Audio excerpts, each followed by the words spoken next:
Seja bem-vindo a mais um programa Governança em Pauta. E hoje vamos falar sobre a importância da saúde mental no mundo corporativo pós-pandemia. Tanta coisa aconteceu na nossa vida, mas e agora? O que mais vai acontecer? E para falar sobre isso, nós trouxemos aqui a administradora Ana Carolina de Gouveia Dantas Mota, que é membro da Comissão Especial de Governança Corporativa, Integridade e Compliance, aqui do CRA-RJ, e o Renato Spomberg, que é psicólogo clínico empresarial, fundador da Despertar Humano e uma pessoa que vai poder literalmente dar uma luz sobre isso que a gente precisa entender desse dia a dia tão complexo que está sendo, que está voltando a ser, mas que promete ser ainda mais. Para a gente começar o nosso papo, eu convido a Ana Carolina para dar boas-vindas como anfitriã da nossa comissão ao Renato. Ana, tudo bem com você? Tudo bem, Érica, muito obrigada por estar fazendo essa moderação dessa entrevista e também dar as boas-vindas, né, para o nosso convidado, o psicólogo Renato Spomberg. A gente está aqui na expectativa de conversar sobre burnout, né, que é um fenômeno que está acontecendo, está aumentando muito nesse momento de pandemia, né?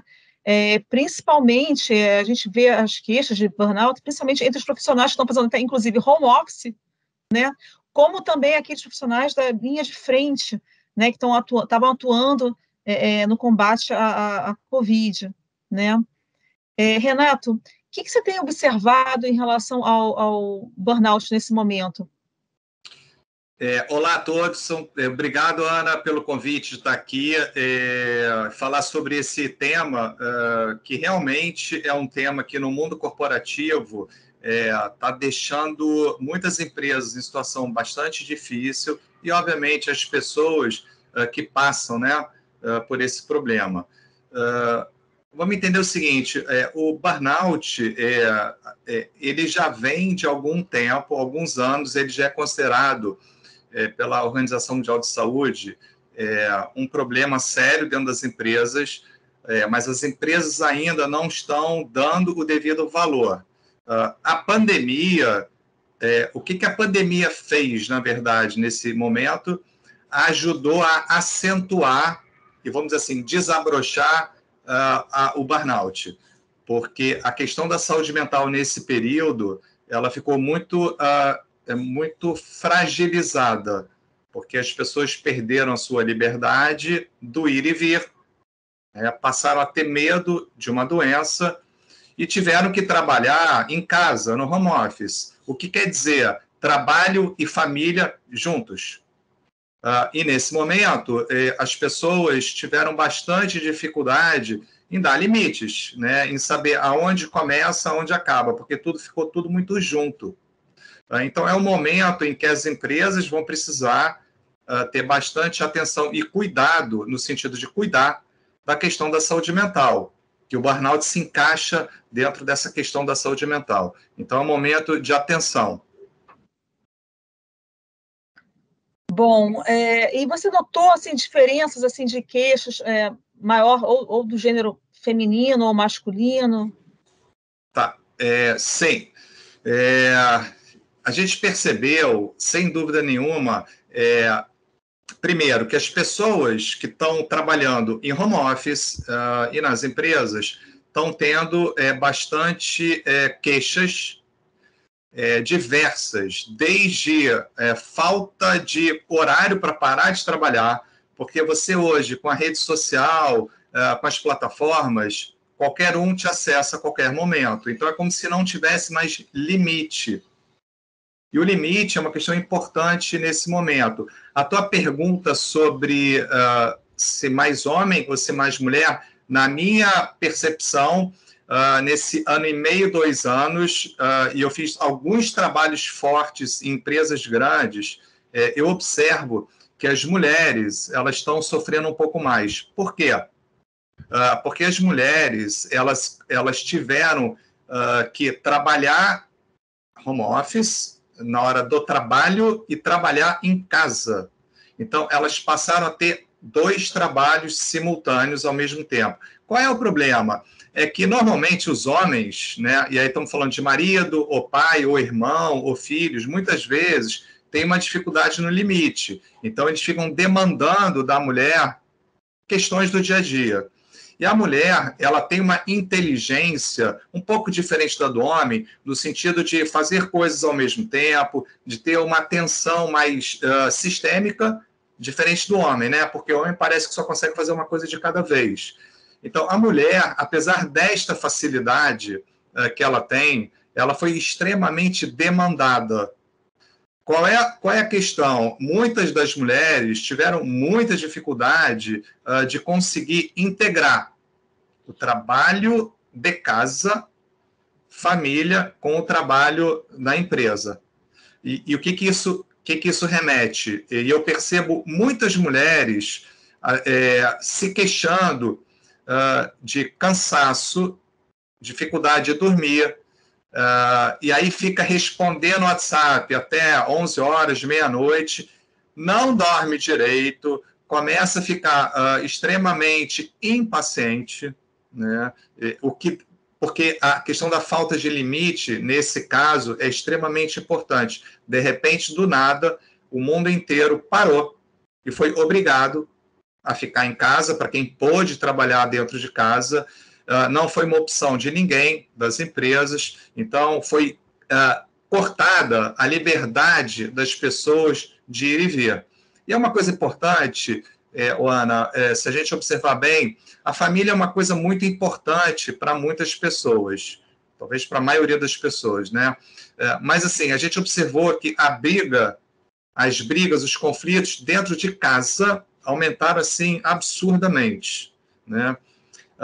E, nesse momento, eu comecei a perceber o quanto que, apesar de ser uma coisa extremamente importante para todos nós, eu observei que tanto as mulheres quanto os homens, e é claro, tiveram uma grande dificuldade. Qual é essa dificuldade? De conviver. Viver com. As pessoas tiveram muita dificuldade, estão tendo ainda, de conviver o dia inteiro com a família. Aí é interessante, né? Porque é uma coisa muito importante para todo mundo. Quando as pessoas estavam, antes da pandemia, família é coisa muito importante. As pessoas falam sobre isso, né? Mas, na prática, é muito comum as pessoas se refugiarem e fugirem, muitas vezes, de problemas familiares na empresa. E vice-versa.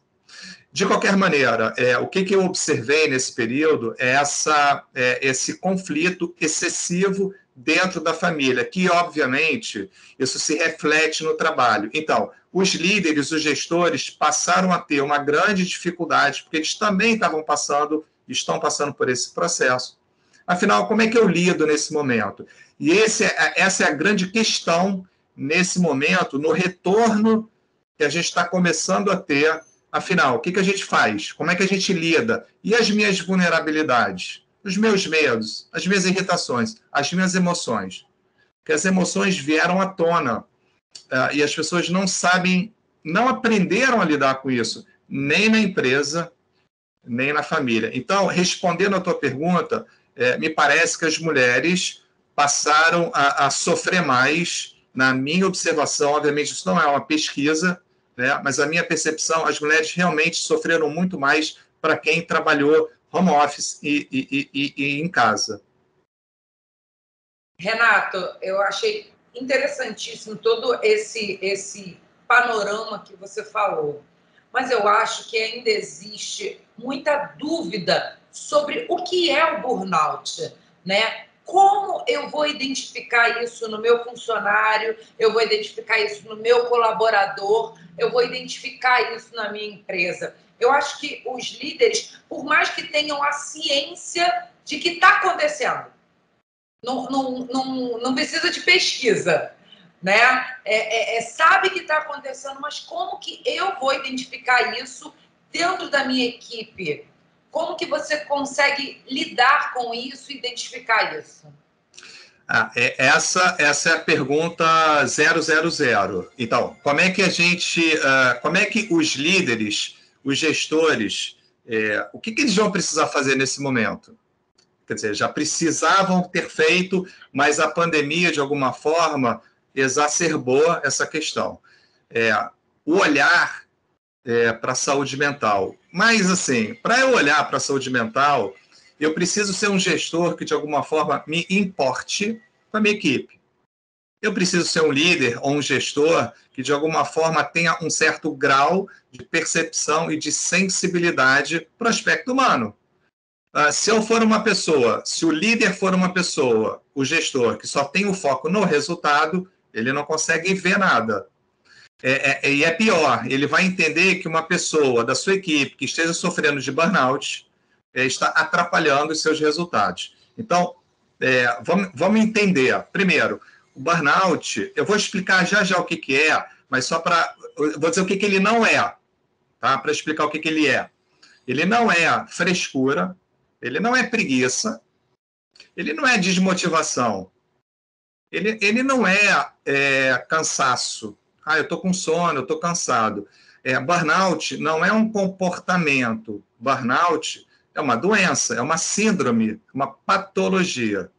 E é uma patologia focada no ambiente de trabalho. É uma patologia, é uma doença que só pode ser nomeada e identificada no ambiente de trabalho. Como é que o gestor, o líder, pode identificar? Primeiro, uma pessoa... Eu vou dar alguns sintomas que vai ajudar a quem está ouvindo e eu espero realmente contribuir e servir para que quem está ouvindo possa levar esse conhecimento para a sua empresa. Porque, assim, é necessário que isso ocorra, porque se os líderes não tiverem uma escuta aberta a isso, os problemas eles vão aumentar cada vez mais. Até porque, hoje, o burnout ele é a principal causa de afastamento das pessoas nas empresas. A depressão e a ansiedade estão tirando as pessoas do ambiente de trabalho. O que quer dizer? Que se gera um enorme prejuízo para a empresa, para a pessoa e para o governo. Porque aquela pessoa ela fica debilitada de trabalhar no burnout por um período. Se o burnout não é tratado, talvez a pessoa tenha que se afastar direto do ambiente de trabalho. Ele não consegue mais voltar a trabalhar. Então, vamos lá. Alguns sintomas. Antes de falar dos sintomas, eu vou falar de alguns princípios, das dimensões do burnout. Primeiro, o cansaço, a exaustão, o esgotamento é o principal sintoma do burnout. A própria denominação do burnout quer dizer, está queimado, não tem mais combustível. Quando um equipamento está com burnout, ele não tem mais força para andar. Então, se a gente deixa de ter energia, a gente está com burnout. Então, a exaustão, esse esgotamento é um primeiro sintoma, claro, do burnout. Então, uma pessoa da equipe, um líder, um executivo, que ele está dizendo que ele está esgotado, ele está cansado excessivamente, o seu líder precisa escutar, dar uma atenção e tentar ajudar a entender o que está acontecendo. Não ficar dizendo, olha, vai descansar, vai tirar férias, vai fazer alguma coisa que você goste. Não é isso. É necessário que o seu gestor, o líder desta pessoa, possa se aprofundar um pouco mais. Então, o esgotamento, a falta de energia é um sintoma.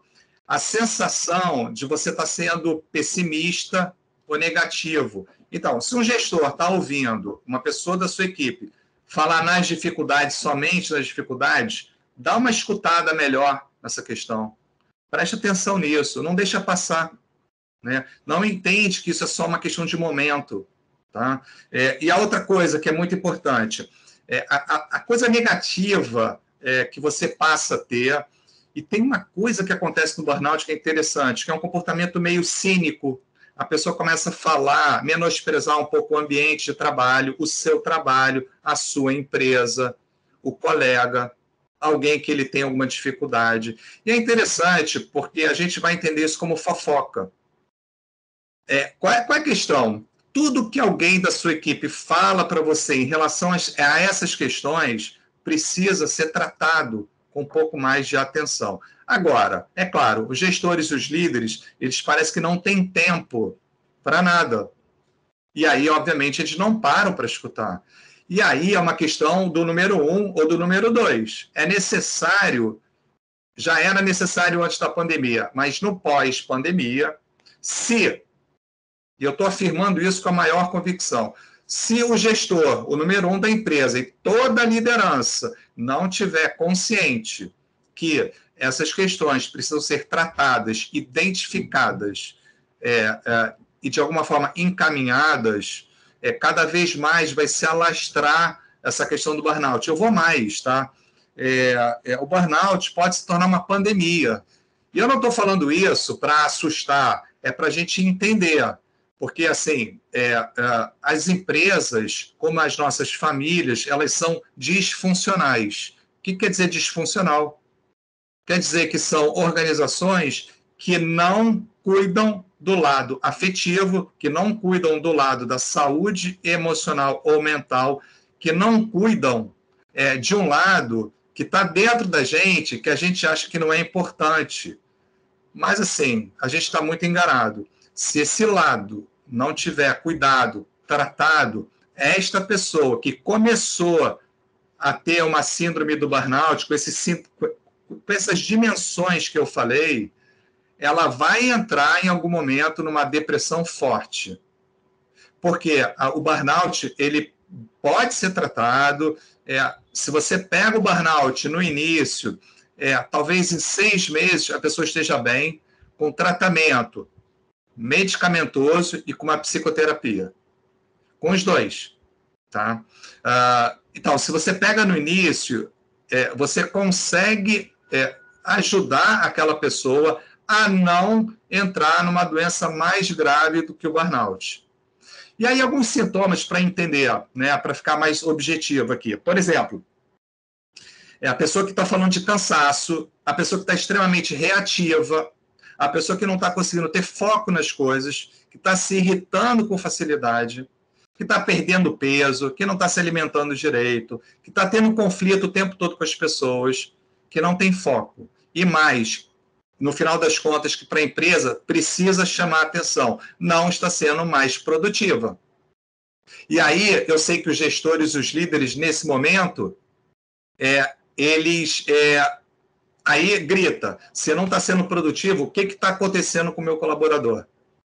Só que não precisa deixar chegar até esse nível. E é isso que eu estou querendo dizer. É importante identificar, eu falei alguns sintomas, claro, de comportamento que precisam ser cuidados. Mas, Renato, eu não sei se é ou se não é. Então, começa a dialogar com essa pessoa. Agora, uma coisa que a gente não pode deixar para lá. Se o líder, o gestor, ele não cuida dele, se ele não tem esse olhar para ele, ele não vai conseguir ter esse olhar para a pessoa da sua equipe. Por quê? Porque ele não vai entender o que está acontecendo.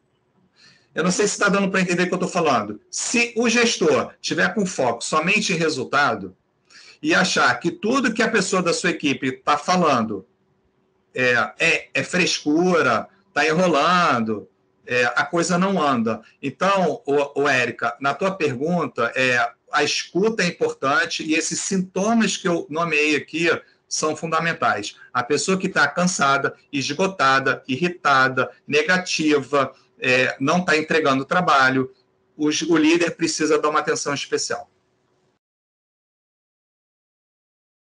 Gostaria de complementar, Ana? Mas sabe o que eu vejo, assim, saiu uma matéria recentemente que em Portugal, acho que em Portugal, né, as empresas vão ser proibidas de mandar mensagem fora do horário do expediente, né, por zap ou e-mail, né, acho que a França já é mais avançada em relação a isso, né, impor certos limites, né. Aqui, eu sou pesquisadora, né, eu pesquiso um pouco sobre violência no trabalho, né, e eu vejo alguns relatos, assim, de profissionais que escutam do chefe, assim, em situações que eles estão pedindo socorro, né? Eles escutam assim, mas isso é o capitalismo. Não sei o que, fulano está muito sobrecarregado, está esgotado, não posso mandar mais essa atividade para ele. Não, mas isso é o capitalismo. E também já escutei assim, relatos de pesquisa, de entrevistados dizendo assim, que o chefe diz que não segue leis, né? Então, aqui, eu não sei se é um traço cultural do chefe brasileiro, né? Não sei se remete um pouco ao Maquiavel, né? Ou você quer ser amado ou ser temido, né? Então, às vezes, parece que para impor respeito, para mostrar força, você tem que ser temido, né? Enfim, então, eu acho que tem um traço, assim, disfuncional que permeiam, assim, vários estilos de gestores, assim, né? Com essas falas, assim, esdrúxulas, absolutamente esdrúxulas, né? Então, Ana, olha só, o burnout tem duas vertentes. Eu posso falar três. Primeiro, se a pessoa é uma pessoa extremamente exigente com ela mesma, tá? Com ela. Se ela quer ser perfeita, se ela se cobra muito, se ela acha que tudo que ela faz não é bom, se ela sempre está achando que o que ela está entregando não está adequado, e se ela se cobra e se critica muito, essa pessoa ela é uma candidata a burnout. Aí o que acontece? Aí vem esse chefe, esse gestor, esse líder, e começa a também pressionar essa pessoa. Ambiente feito para desenvolver o burnout. Então, assim, não adianta a gente procurar culpados, porque é isso que a maioria das empresas faz. Né? O ambiente empresarial quem é o culpado? Não é essa a pergunta, não é essa a questão. Qual é a nossa cultura? O que nós, na nossa empresa, valorizamos? O que nós fazemos em prol do bem-estar da equipe? O que eu, como líder, faço pelo meu bem-estar? Então, a questão é um pouco mais ampla, mais sistêmica e não é tão cartesiana. A gente não pode separar, fragmentar essa questão, quem é o culpado. Você tem um contexto que é a pessoa, é o seu chefe, o seu líder, o seu gestor, o ambiente cultural e, lógico, os clientes que também criam uma pressão.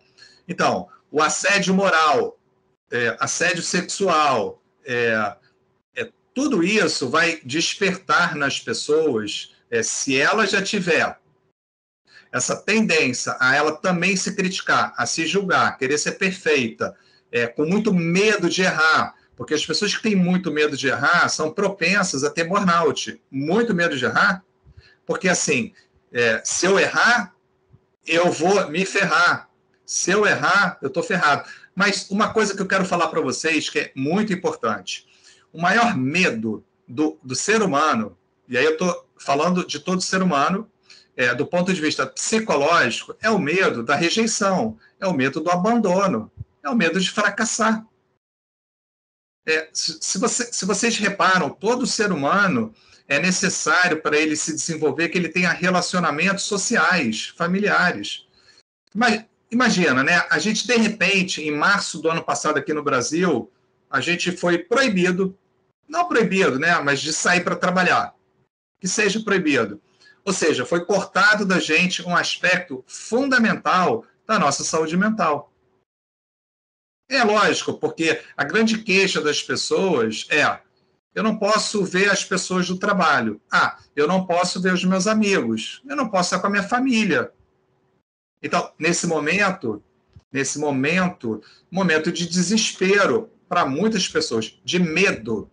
Quando eu falei do medo da rejeição, do abandono e do medo do fracasso, uma das coisas que fez o burnout crescer, obviamente, foi esse pânico das coisas que estão acontecendo. E aí, mais do que nunca, e como eu não sei trabalhar em home office, comecei a trabalhar, não sei como é que faz, tudo misturado, a pessoa começa a ficar com mais medo de não entregar. Medo de estar mais ou menos assim, de estar mais ou menos assado. Então, é óbvio que nesse momento tudo cresceu. E é interessante, seria um momento, e pela minha percepção não foi, onde as pessoas poderiam olhar um pouquinho para dentro, conversar mais com a sua família. É claro que tiveram pessoas que conversaram, mas, de uma forma geral, nem nas famílias, nem nas empresas, isso aconteceu de forma afetiva. porque essas estruturas são disfuncionais. E dessa forma, não houve... É surreal, né? Porque muitas pessoas que eu atendo, mesmo em empresa ou no consultório, na parte clínica, falavam para mim, Renato, eu não estou tendo tempo de nada. E é estranho, porque você pensa assim, a pessoa deixa de ir e vir. Então, ela ganha, sei lá, 1 hora e meia, 2, 3 horas para ir voltar do seu trabalho. Aonde foi esse tempo? Fora o que ela tinha que se arrumar na sua casa. Então, aonde foi esse tempo?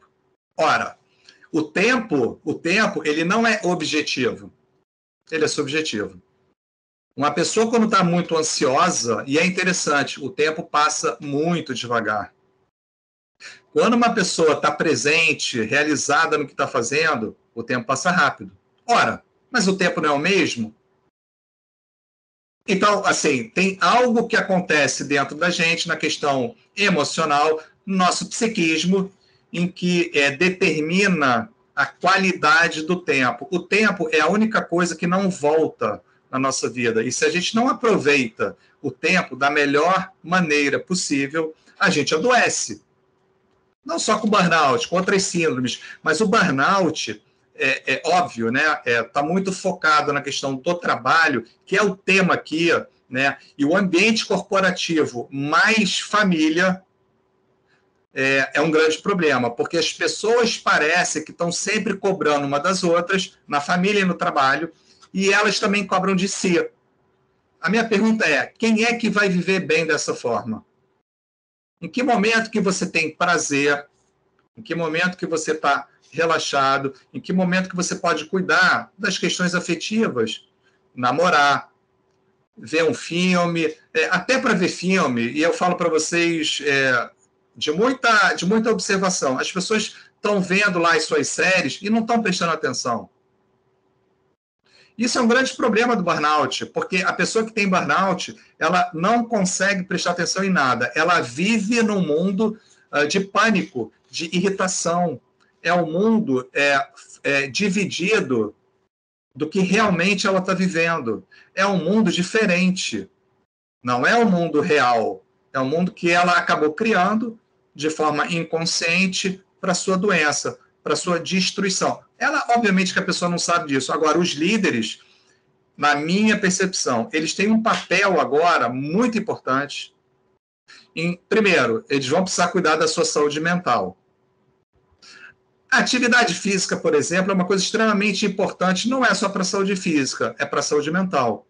Então, a atividade física ajuda muito. Os estudos falam claramente que quando você faz atividade física, você produz endorfina, você produz várias substâncias que fazem bem e você se sente bem.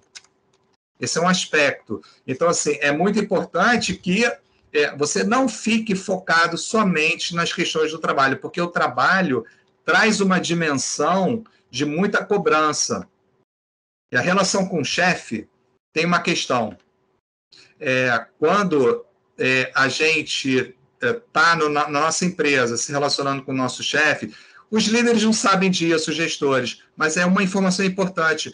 A pessoa da sua equipe, naturalmente, e de forma inconsciente, ela tem uma relação com o seu líder com a mesma relação da figura de autoridade. Então, o que eu quero dizer? Uma pessoa, vamos lá, tem um líder homem, provavelmente ela vai ter a mesma relação com esse líder que ela tinha, talvez, com o pai dela. E aí, qual é a questão? Por isso, muitas pessoas têm medo de falar com seus chefes, com seus líderes. Vocês já viram reunião, quando tem reunião? Quando o líder está participando, número 1, as pessoas não falam. Elas têm medo de falar besteira. Por quê? Porque tem uma figura ali de autoridade. Então, é importante também que os líderes saibam dessa questão. Tá bom, vai lá. Então, eu sou líder, eu identifiquei que o meu colaborador está com burnout, né? Identifiquei pelos comportamentos, por todos esses sintomas que você apresentou aqui para a gente. O que eu devo fazer como gestora? Ou melhor, o que a minha organização pode fazer para prevenir que isso se espalhe ou que aconteça com outras pessoas? É claro que a gente tem aqui uma questão psicológica muito grande, uma questão do que vem de casa, entre aspas, mas a organização também tem o seu papel importante. E o que deve ser feito, Renato? Tá, você fez duas perguntas em uma. Você primeiro falou assim, se a pessoa tem um burnout, o que deve ser feito? E a segunda pergunta, se eu não me engano, foi o que deve se fazer para prevenir, tá correto? Eu sou uma jornalista ansiosa, aí eu faço duas em uma. Não tem problema, mas foi isso que você perguntou, né? Então você fez duas em uma. Primeiro, se a pessoa é identificado, o líder identificou, né, que a pessoa tem burnout, a primeira coisa é acolher essa pessoa. Acolher. Não tratar esta pessoa como uma pessoa doente, como uma pessoa eca, sabe? É acolher, é dizer, caramba, a gente vai te ajudar a sair dessa situação. É essa postura que o líder, que o gestor deve ter. A gente aqui vai te ajudar a sair. A gente entende o que você está passando, eu entendo o que você está passando e a gente vai te ajudar. Como é que a gente vai ajudar? Hoje, muitas empresas, no pós-pandemia, vocês devem saber, os planos de saúde, eles criaram, a maioria das empresas, quase todas, criaram um atendimento psicológico, já inclusa no plano de saúde da maioria dos seguros de saúde. Então, essa pessoa precisa ser encaminhada para um psicólogo e para um psiquiatra. Então, o papel da empresa, neste momento, é acolher, dizer assim, a gente vai te apoiar, mas não basta, a gente vai te encaminhar para um psicólogo e um psiquiatra. E não adianta para um ou para outro. Eu, como psicólogo, eu não posso medicar remédio, eu não sou médico. Então, existe uma questão química no burnout, como qualquer doença mental, existe uma questão comportamental. A questão química segura toda aquela negatividade, aquela exaustão, né, aquela depressão. A medicação tem um papel fundamental nesse processo de tratamento do burnout, mas tem gente que só prefere tomar remédio, porque é rápido. Não adianta. Se você não tratar as causas emocionais ou comportamentais, você não sai disso. Porque o remédio é mais ou menos o seguinte, te segura para você poder fazer o tratamento com um psicólogo. Eventualmente, até o psiquiatra pode fazer, se ele estiver preparado. É isso que a empresa precisa fazer. Agora, Érica, quanto à segunda pergunta, o que a empresa pode fazer para prevenir essa questão? E aí, vamos lá. Esse é um assunto tão interessante, porque, como a Ana falou, né, os empresários, os executivos, muitas vezes, eles têm uma postura, a Ana chamou de esdrúxula, não foi isso, Ana? Você chamou de esdrúxula. O que quer dizer isso? Eventualmente, de uma falta de profundidade com o que está acontecendo com aquela pessoa. Então, como é que a gente muda uma cultura e uma organização? Começa no número 1, não tem jeito. Ou no conselho de administração, que seja.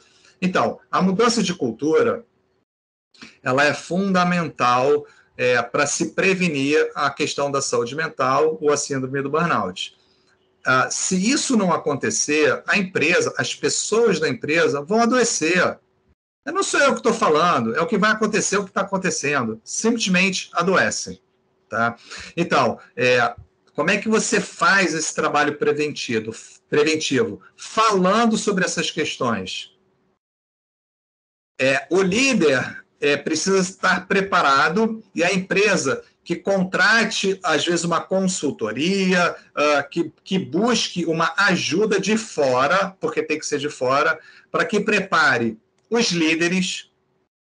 E não é só o RH. Essa história de dizer, manda para o RH, esquece isso. Isso é uma forma de se livrar do problema. Então, se eu sou um gestor, por exemplo, da área comercial, vem alguém da minha equipe e conversa comigo, olha, conversa com a pessoa do RH, é mais ou menos o seguinte, ela tem paciência para isso. Eu não, eu quero resultado.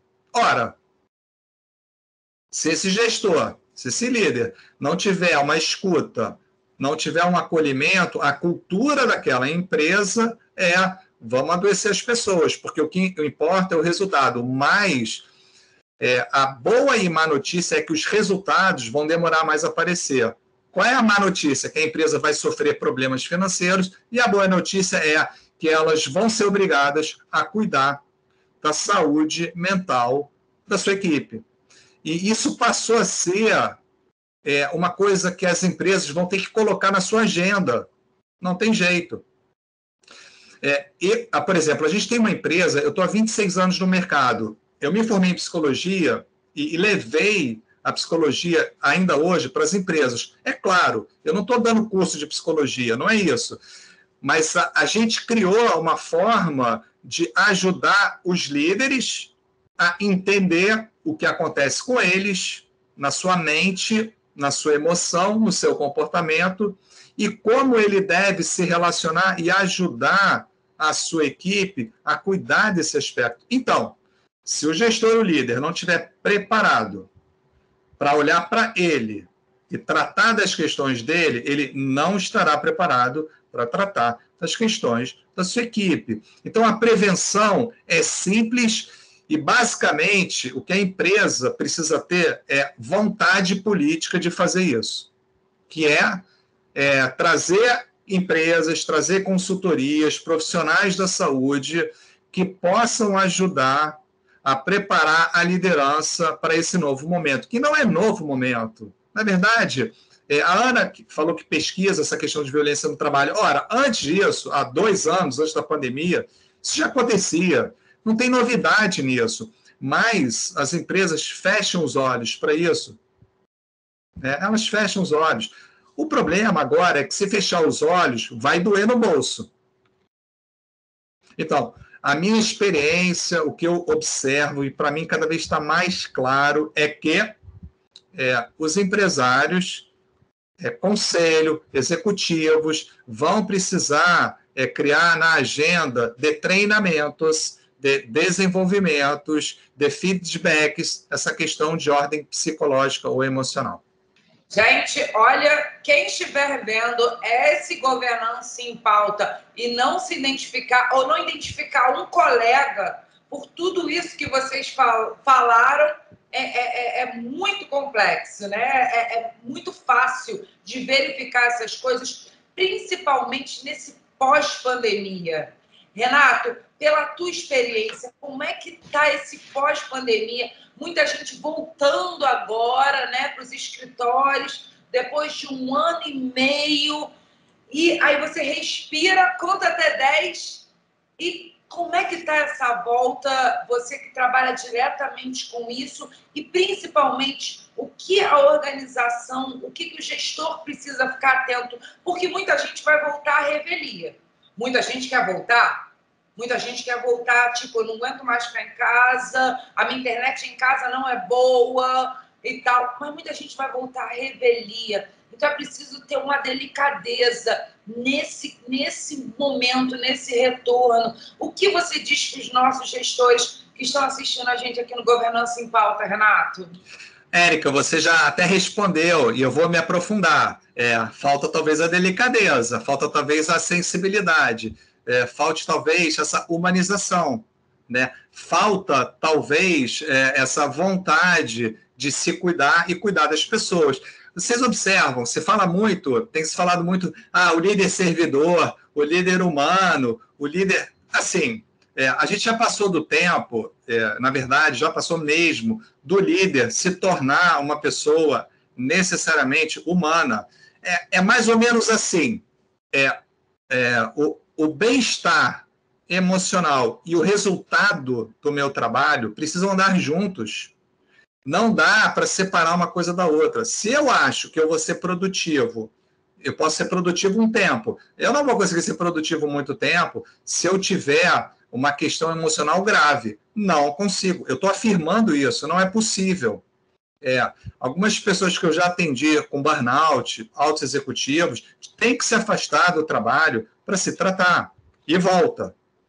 Porque esses altos executivos, obviamente, eles têm uma estrutura para se cuidar. Mas o que é interessante? Ele chega até o extremo para começar a se cuidar. O ser humano, né, ele muda pelo amor ou pela dor. Só que o ser humano já escolheu, nós escolhemos mudar pela dor.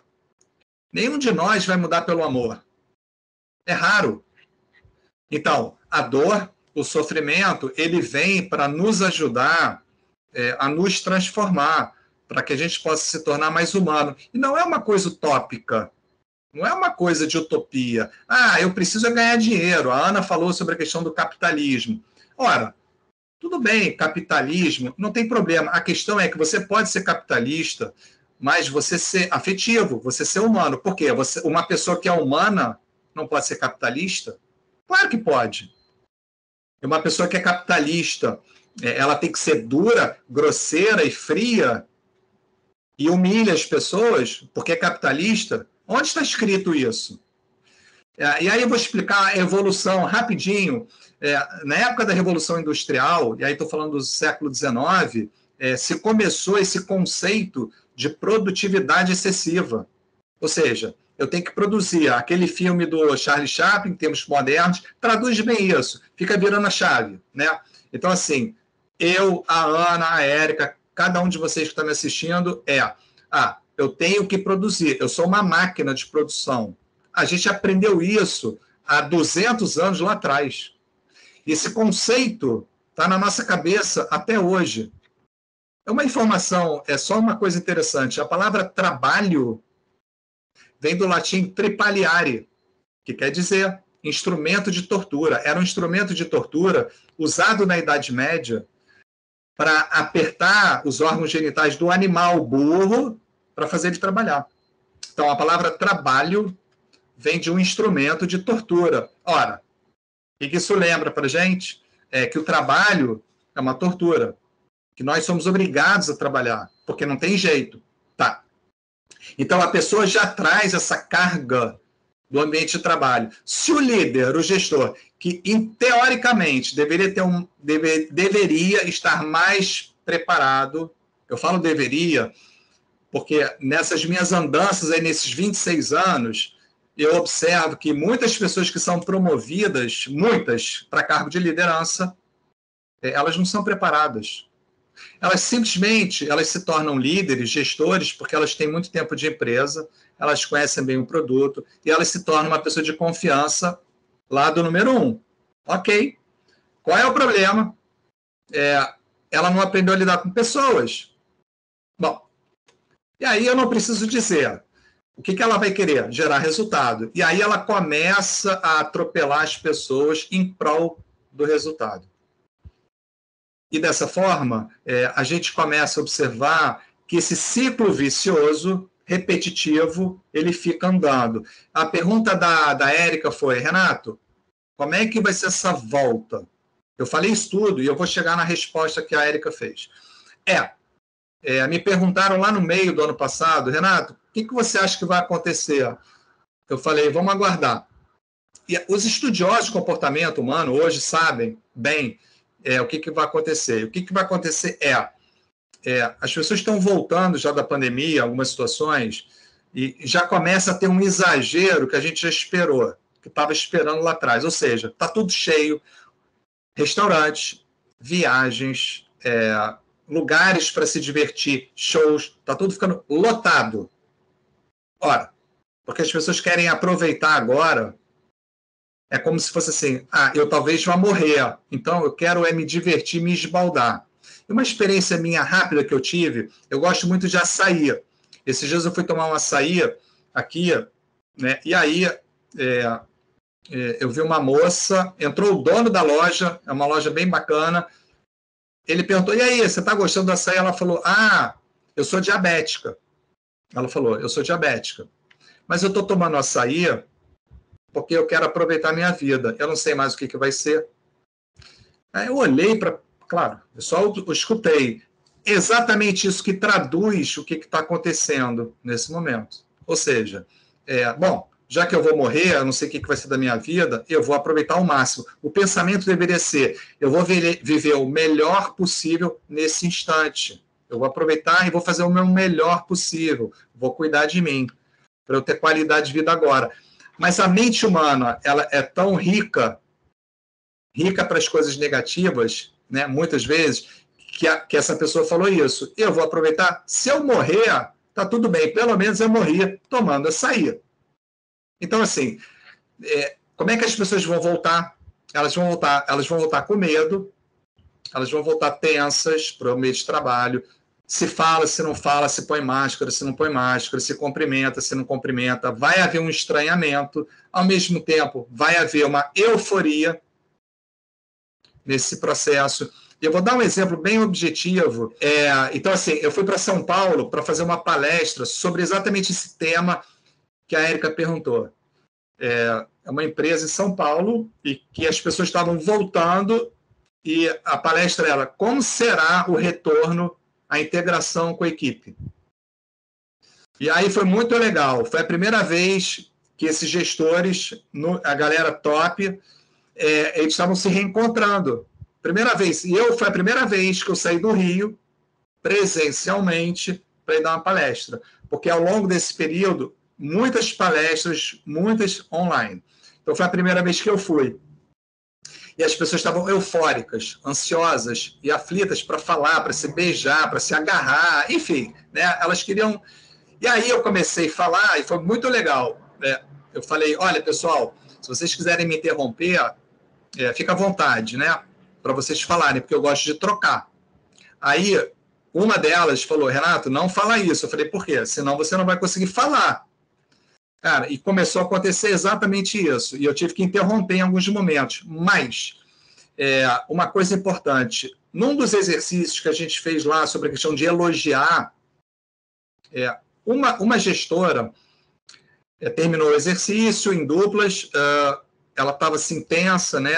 Eu falei, o que houve? Ela falou, estou muito nervosa, porque eu fui elogiada. Porque a pergunta é, como é que você recebeu o elogio? Tal. Aí eu perguntei para ela, ela falou, estou nervosa, estou tensa. Por quê? Porque eu fui elogiada agora por uma pessoa que eu tenho o maior respeito e admiração. Eu falei, e o que tem? Eu não sei ser elogiada. Ela contou a história dela, a relação com a mãe, enfim, uma história muito dura, muito complicada.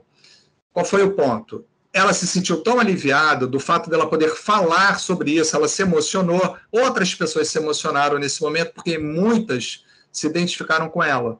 E ela teve a coragem de falar.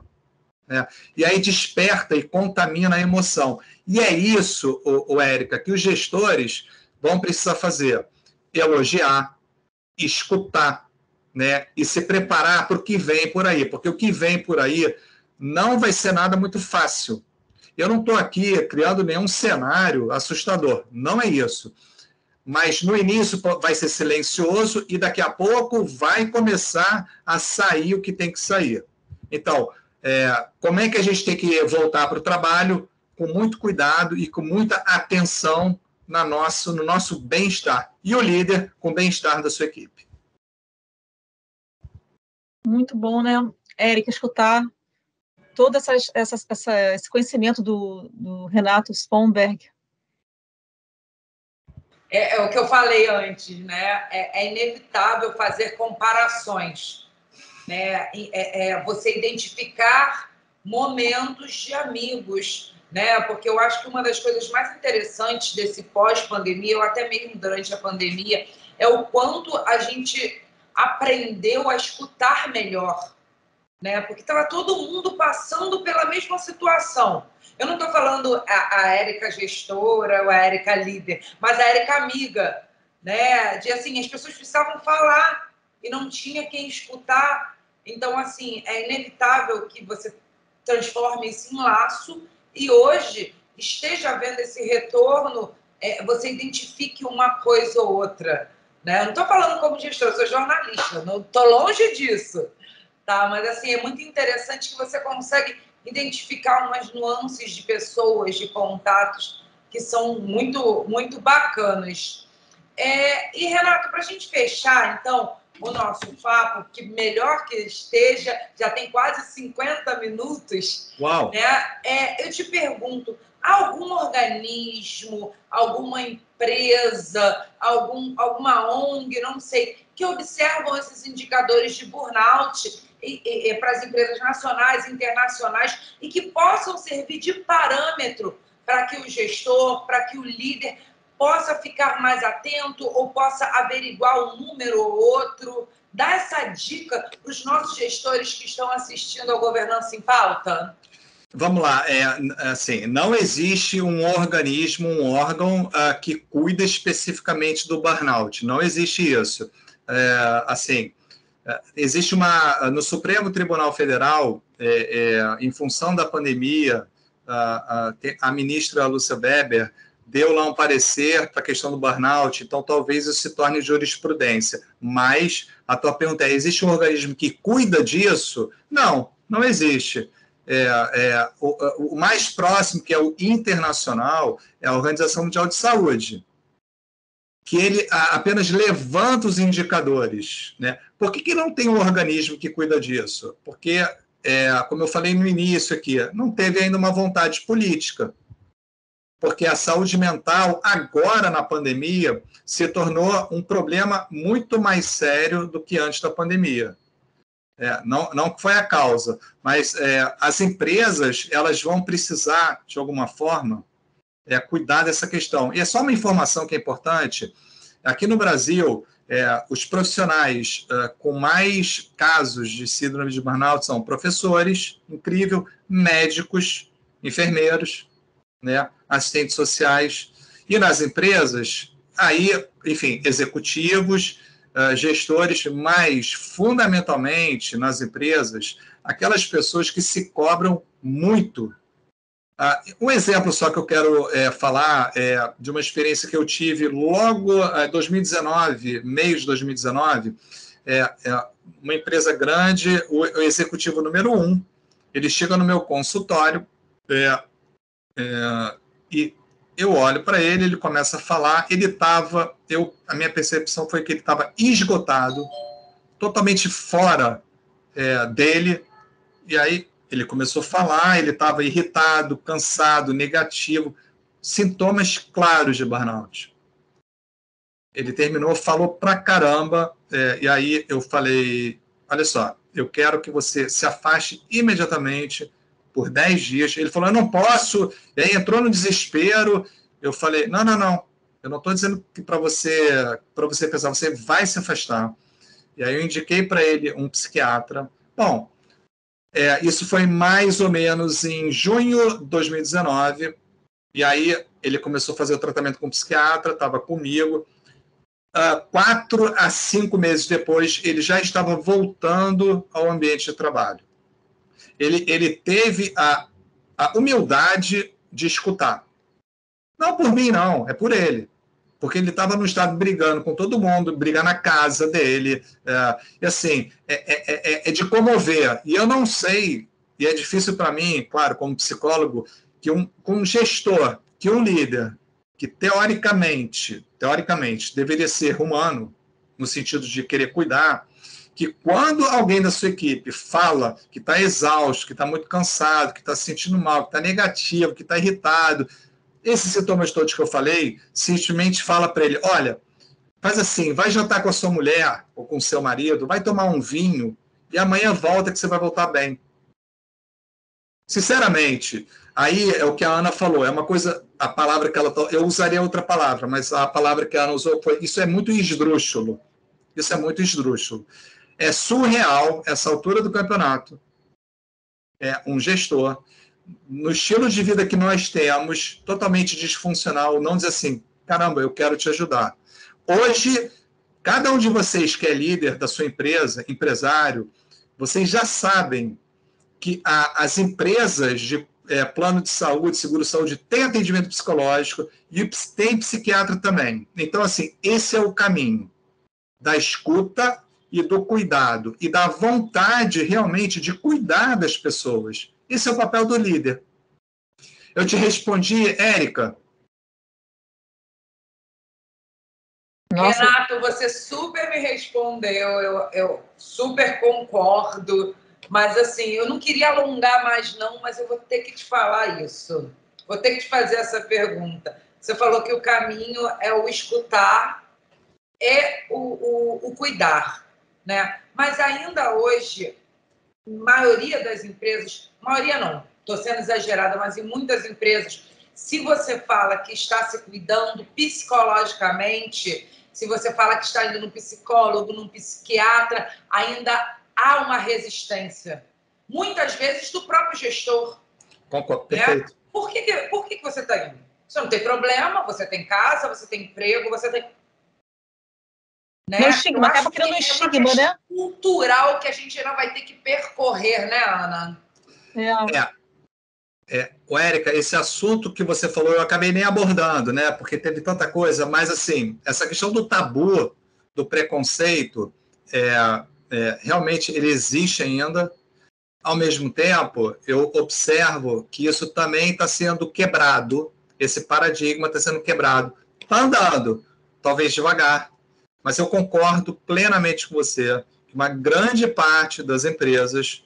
Quando a gente fala de empresas, parece que a gente está falando de uma estrutura. A gente está falando de pessoas, porque quem comanda a empresa são pessoas. Empresa não se transforma.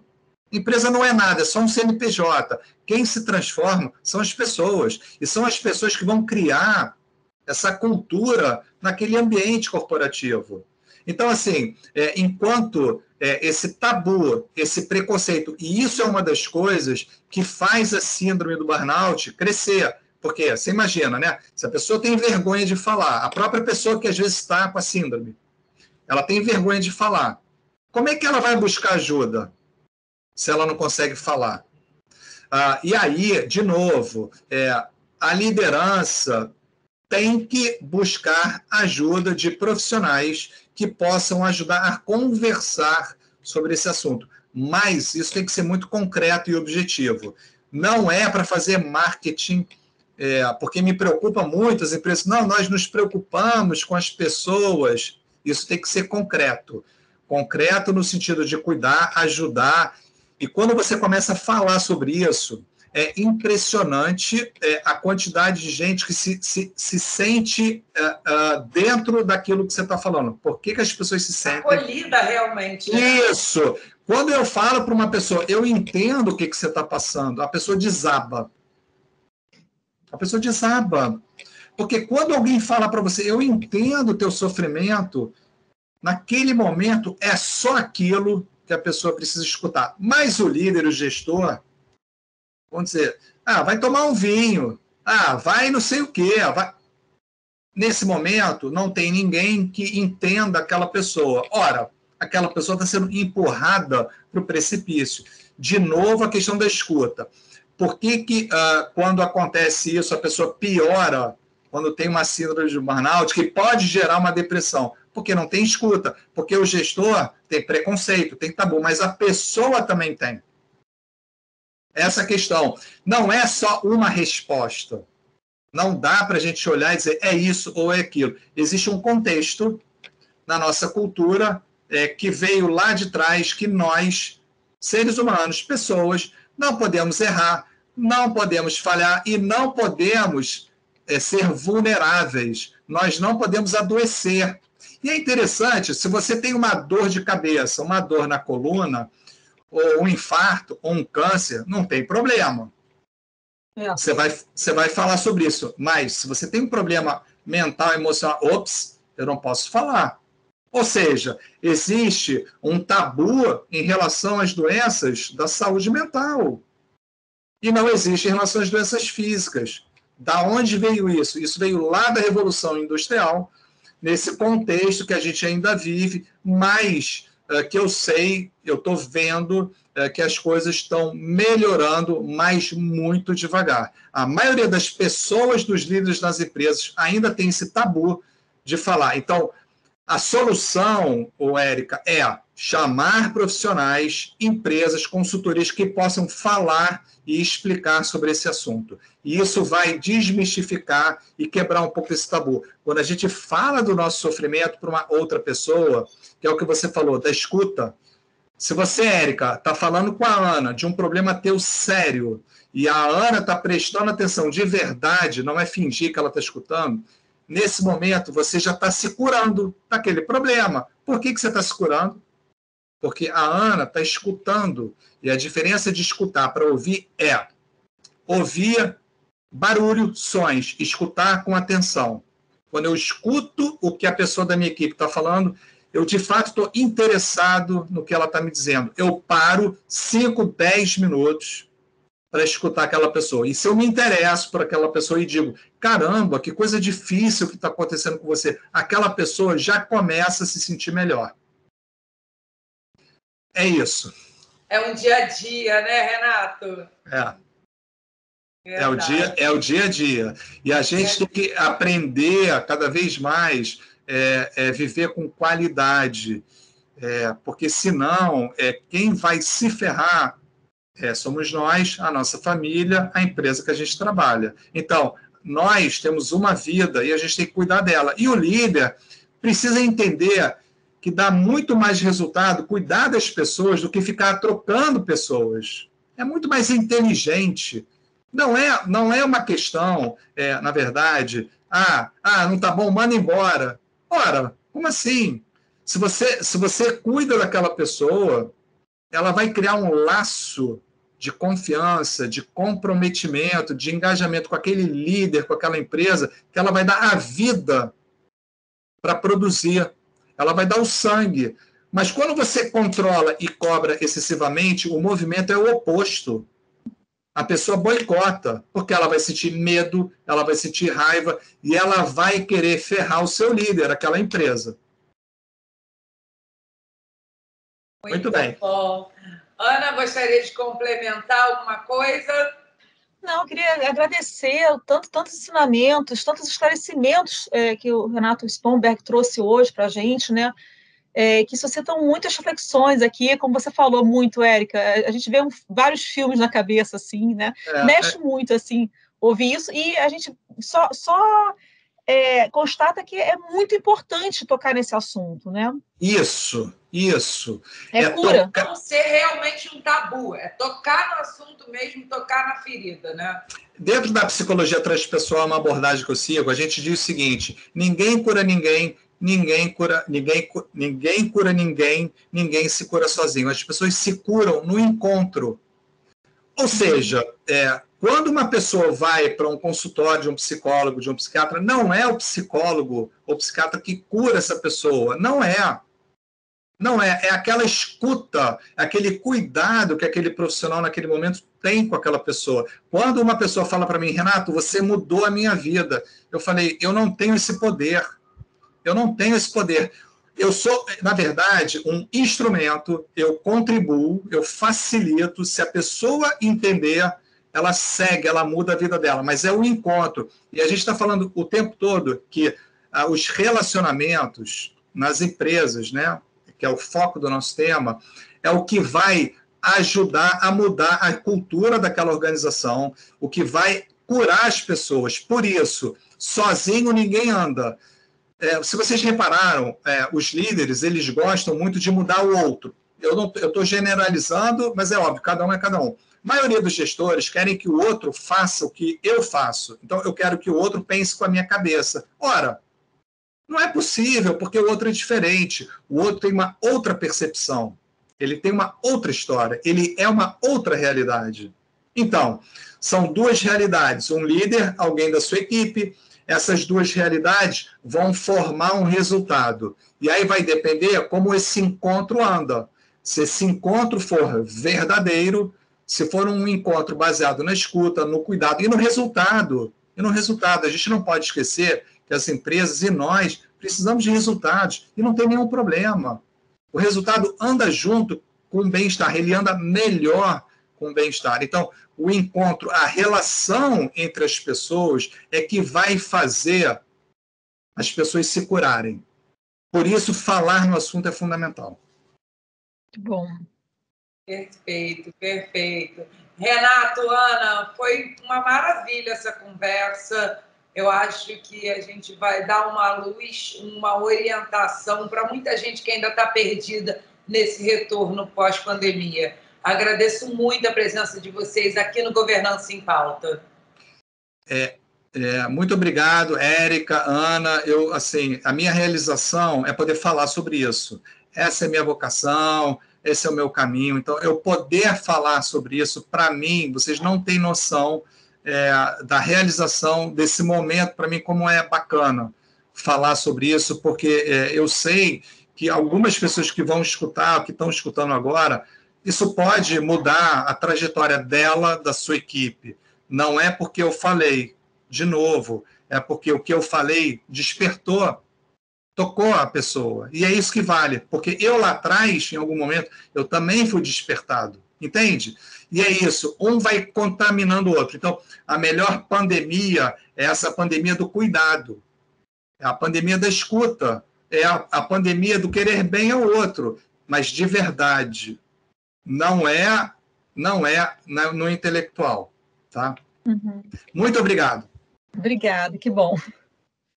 Obrigada, Ana, obrigada, Renato, e obrigada a você que assistiu a gente até aqui. O Governança em Pauta, sempre trazendo novidades, sempre trazendo temas atuais para a sua organização, para manter a governança, o compliance, a integridade sempre em dia, como esse que a gente trouxe aqui. Quer saber mais? Acompanhe a gente no próximo programa. Tchau, tchau.